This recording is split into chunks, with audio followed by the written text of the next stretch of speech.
I'm Emma, and welcome to the third episode of the new chapter. I'm going to introduce you guys to a great friend of mine. Her name's Amanda, and she's going to tell her story. So let's get into it. I'm a lot more comfortable on the other side of the camera, but we're going to do this today to try to raise awareness for people in situations like ours. 22, I met a man who seemed very charismatic. It wasn't long before I had moved in with him way too fast because I was homeless with a child. It wasn't long after that I ended up pregnant with mine and his child.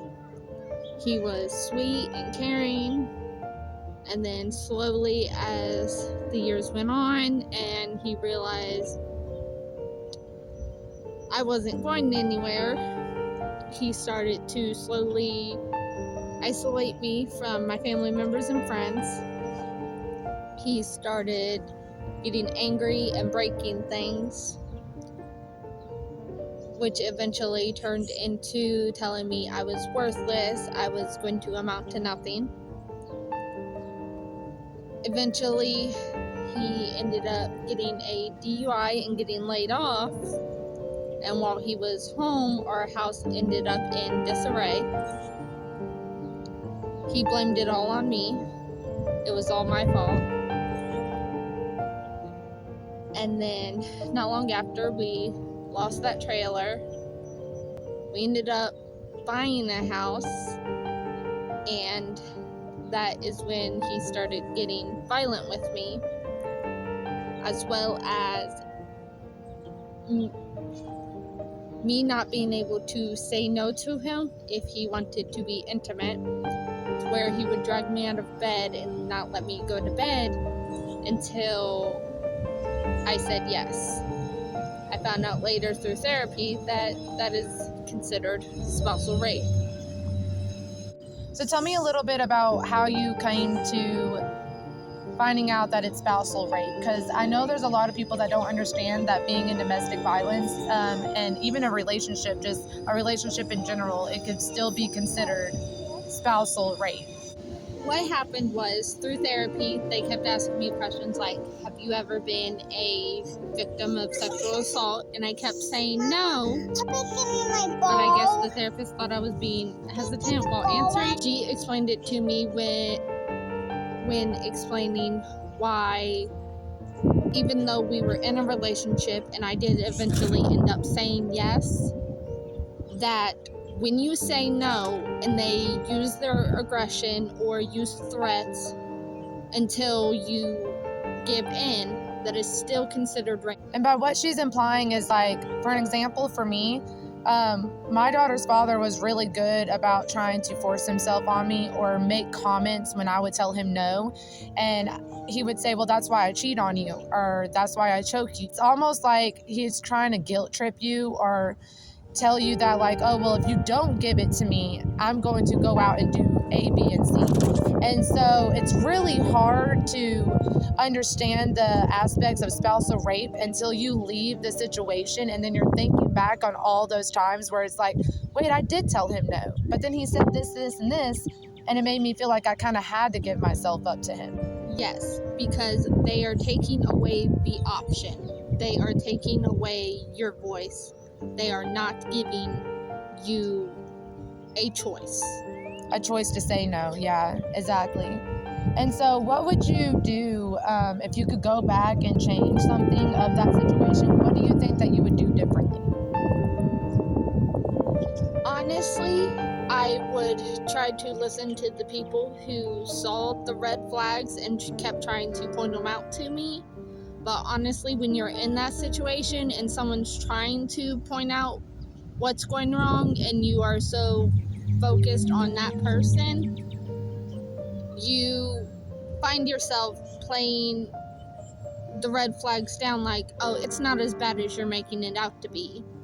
Yeah, I feel like that's a big problem, though, a lot of people don't understand, is like when you're in a domestic relationship and then like you're on the outside and you're trying to tell somebody to leave, it's hard to tell somebody to leave when you're not in their situation. You don't know what their options are. You don't know how deep and traumatic and dangerous it is for that person to leave that situation, because it's not as easy as just I'm just going to pack up my bags and just leave, or I could just easily just go and pack up my kids' stuff and leave with all my kids and all our belongings and just pack up and leave. It's not that easy. And so when people on the outside are making comments like, you know, you could just leave. Well, why did you let him hit you? And it's like, I'm so vulnerable. Like, you're so vulnerable, you know? Yes. Like, you're so vulnerable in this situation that it's almost like if you even tried to leave, you might get killed. Even if you tried to come up with a plan to leave safely, it's still a risk of you can die. And so that's what a lot of people don't understand, is like, it's not as easy because you really don't notice how bad it is until you're so deep in the situation to where you literally don't have anybody. You don't have nobody believing you. You don't have no family. All your resources, all your friends is just gone out. Like, they're gone. They don't want to be around because they think you're a liar, but then also they're expecting you to take their easy advice of like, just leave. And that's not the advice you need to be given to somebody like that. In my situation, he used every source that he could use to take away any power I had. I was not allowed to keep a job because then I was putting my kids' safety in jeopardy by not being home around him when he was alone with the kids. All of our cars, our house, everything was in his name. I was not allowed to put anything in my name. Any family members that were pointing out the red flags, he started accusing them of stealing from us. He would accuse them of trying to drive a wedge in our family. He would basically, anyone who saw what he was doing and actually had a problem with it slowly disappeared from our lives. Yeah. And like for my situation, it was more so like the house or whatever that we had together. He would say that I didn't let him be on the lease, but I did allow him to be on the lease. The thing is that all he had to do was pick up the phone and call, and he chose not to. So then he was making this narrative of like, I didn't allow him at the house. He wasn't allowed at the house because I didn't have him on the lease. And I'm just like, dude, it's as simple as just calling. All he had to do was just call and be like, hey, look, I want to be added on the lease, because he was technically supposed to be added on the lease when we first got the house. But something happened with the lease agreement to where they put me as the main person, and I'm like, I don't even have income. Like, he has the income. I don't even have income. So it was like he was already building this narrative behind my back of like making sure that like people didn't believe me. People thought that I was crazy. People thought that I was delusional at that. But it's like he was making things so, what's the word that you can use? Like, he was so critique about it, like so calculated in that sense of where it was like, oh my gosh, like now that I'm speaking out and telling everybody, they think I'm crazy. They think I'm being delusional. They think like, oh, well, he never acted like that with me, or he doesn't act like that when people are around. And that's the whole point. That's what they want. That's what they want. That's literally what they want from their victims, is like to know that nobody's going to believe them when they finally start coming out and feeling confident enough to come out and talk about it. Yes. And the hardest thing is, it never starts out physical. It doesn't. To where the emotional abuse and the isolation and stuff, when all that's going on, when you try to come forward, people are saying, well, he never hate you. He doesn't hate you, so it's not that bad. It is, because that stuff makes it to where when it does get physical, it's but to stay, you have no choice but to continue to take it, because all the people that could help you didn't help you before it got to that point. You want to distort your reality to the point where you're questioning the truth that you know is the truth and in front of your face, but it's like now you're questioning exactly what you're seeing, what you're hearing, what they're doing, and it's like, well, maybe I am crazy, or maybe I didn't hear him the way I thought I heard him. And it's like, in reality, you did. Comments that I used to hear from people were, why didn't you pick something up and use that to defend yourself? But then, at any point, the stronger person can get that weapon from you, and then they have a weapon to hurt you even worse. Yes. And it's not as easy as like, oh, well, just call the cops. And it's like, call the cops and what? Let them connive, let them let them manipulate the even officers. Because by that point, you're so erratic and you're so emotionally distressed that it's like, they can take the phone and be like, hey, such and such is acting like a reckless person. And it's like, no, you're making me act like a reckless person because you got me so psychologically effed up in here. Yes, because for me, he wouldn't leave any physical marks. Right. To where there was no physical proof, to where all they were told me they were able to do was make him leave for the night. And one time when I tried to leave, he called the cops to where I wasn't allowed to leave with my kids if I tried to leave. To where it was either leave and save myself and leave my kids in that situation, or stay and deal with the abuse myself. Yeah, and sometimes it gets down to that point. Sometimes it's just have to do what you have to do for the safety of your children because it's no longer about yourself. Yes. It's about the safety of your children and putting your kids in harm's way too. So it's like, what do you do in that situation? So like if you ever been through a domestic violence situation or just a very toxic, unhealthy situation, just be like friends acting that way towards you or even family members that act that way towards you. So you want to really just evaluate the situation and really think about the safety of not just yourself, but the ones that mean something to you, which is like your children, because it's not easy. It's not an easy just jump, go, and you're done. And people who talk like that have never probably been through that kind of situation, so they think that it's easy. But if you have personally experienced a situation where like we're talking about it and stuff, like reach out, go and seek help at any way that you can, rather it's confronting a stranger, because I promise you strangers will do more for you than the people that are surrounding you. You know what I'm saying? They will. And if you feel like you have to talk to an officer aside from that person, do it. You know what I'm saying? Do it so that they're not as quick to kind of make judgments. But I just really wish that the police force and just everybody in general would just understand how serious domestic violence is and how the victim is actually the victim. So don't always believe the little calm, collected man or woman, because it can go both ways. You could be an abuser as a woman, you could be an abuser as a man. It also lines up the victim shaming. The people that tell you, well, what did you do to make him do that? With people in those situations, you don't have to do nothing. The man I was with literally punched out a glass door because I said no to watching his favorite movie for the 100th time. To where he had to go to the hospital and get stitches or he would have bled out. A lot of perpetrators with domestic violence, they have very strong anger issues, and I think that's like a key thing to really look out for is like if they're getting mad about the simplest, smallest things because they're losing that kind of control with you, please understand to run. Start running. Start trying to escape, because the more that you let that crap slide, the worse it's going to get later on down the road. Let's talk a little bit about women abusers. Women abusers are so much more cunning. Like I'm talking so calculated and so cruel that it's so much harder to differ between a man abuser and a woman abuser. Yes, because the world tells the men in those abusive relationships, well, how did she hurt you? She's a woman, you're a man. Why didn't you do something about it? Why didn't you stop her?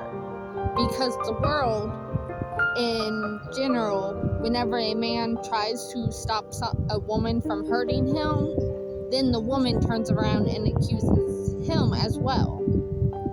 To where he can't defend himself, or else he's the one getting in trouble. He's the one taking the fall for it. It does not have to be a significant. Yeah. It can be a friend, a parent, a loved one. In those situations, the things that those abusers are accusing you of, 90% of the time is what they are guilty of themselves. They are passing along the guilt on to you. Yes. They are accusing you. That way, when you do find out, they can say, oh, you're just saying that because I call it you. Yeah, exactly. And that's what makes it so dangerous. Forward, what do you have planned? What's your healing process for moving forward? Right now, I am working on building a community that will help me not get into those situations again, as well as building a community that will help me heal.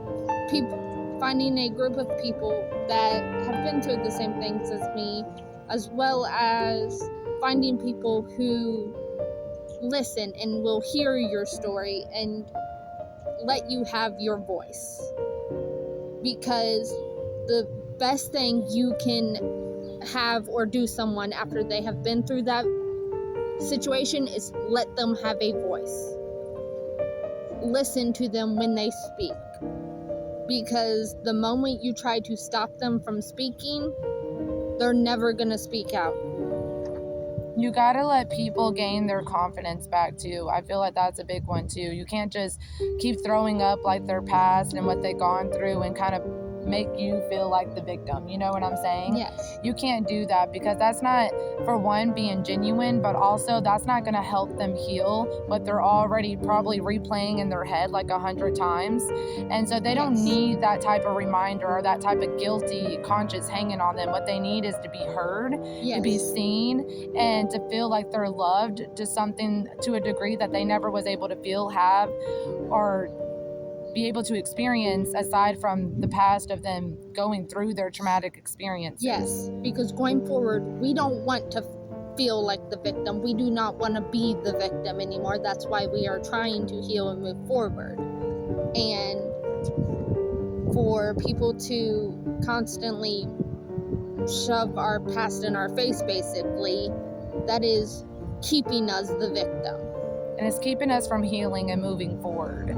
I feel like it's keeping the memories still in your head, to where now you have to question everyone around you. You have to question to like see like, oh, are you trying to intentionally come at me too, or are you trying to intentionally make me look like a fool?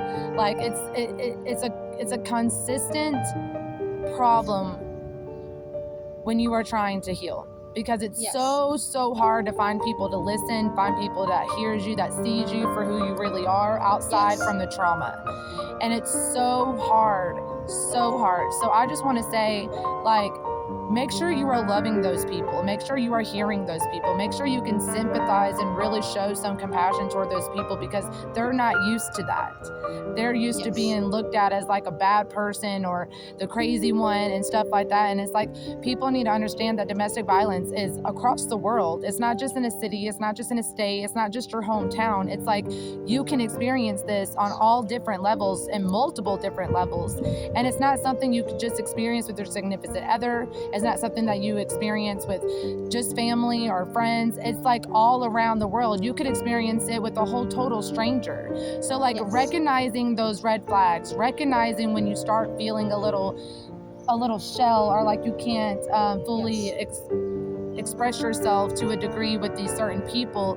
It's like, that's when you start recognizing, and going to therapy helps so much, and you learn so much about domestic violence, about narcissism, about a whole bunch of just multiple different aspects to kind of help you move forward in your journey. So I highly recommend to go to therapy. It's such a healing and don't thing. ever hold it in, because that keeps you the victim. That keeps it replaying in your mind. Find some way to get it out, whether that's talking to a person, whether that's therapy, whether it's that's riding, jogging, find some way to get that out of you and to be able to stop putting it on you. You can go cleaning, you can go on some cleaning, you know what I'm saying? You could do that. You could do singing, you could do writing poetry. Like, just find some way to pour that kind of energy into something that you are happy with doing. You know what I'm Yes. saying? If you want to be a speaker, if you want to do anything to that degree, just anything that you could possibly think of, go walk and take a nature walk. You know what I'm saying? Do something that kind of heals you in a way to where you can move forward and not have that heavy burden of like, I shouldn't have spoken out, or I shouldn't have said this to such and such, or maybe getting that EPO wasn't the right thing to do. Just know that it's so hard to have things in motion to move forward, but it's also even harder to hold it in. A lot of time, these people will tell you, I've changed, I won't do it again. You have to trust your instincts. If your instincts are telling you to run, run. Do not go back to that person that has caused you that pain. Because I can say from a personal experience, a man will tell you anything he wants to tell you just to get you back. Just to get you back under his thumb. So the first time that you get away, stay away. Because you're going to go back multiple different times before you're actually gone for good, because it's finally going to click to you that like, oh my gosh, like he's a monster or she's a monster. Like, you know what I'm saying? And it's like, you really had to have it in you to walk away and stay away. And you got to stop blaming yourself for what you've gone through and what you went through as if it was something you deserved or something that you had to go through. Nobody ever has to go through that. And so you have to understand that it's okay to move forward. It's okay to understand your situation and how you were the victim and how you were going through something very traumatic. But also be safe and be careful how many times you go back, because realistically, once you are out and you go back, chances are it's going to get even worse. And you might not get that chance to walk away the next time. Yes. I understand that you're going to go back 100 times before, but I promise you the first time that you go, try to stick it out. And I know that's so much easier said than done, but you have to have it. At some point, that person was someone who meant a lot to you. That person was someone you loved. That was your everything. But you also have to protect yourself. You have to protect the peace that you are working towards. And the peace that you lost before you got with that person. This is Amanda. Thank you for coming. Thank you for sharing your story, a little bit about yourself, a little bit about your experiences. I just want to say thank you guys so much for watching this entire episode. And if you've ever experienced domestic violence with any topics that we've talked about, through family, through friends, through relationships, it doesn't matter. Please share your story down there. No judgment, no hate. And let's build a community that really inspires other people to want to walk away and get help as well, because I think that's so important, because it does take a mental toll on a person, and sometimes it can even cause suicide, sometimes it can cause death. And so for every person that is suffering through a domestic violence situation, we are here, we hear you, there's no judgment, and we just want to help spread the awareness. So thank you for coming to the third episode of the new chapter. Stay tuned for chapter 4.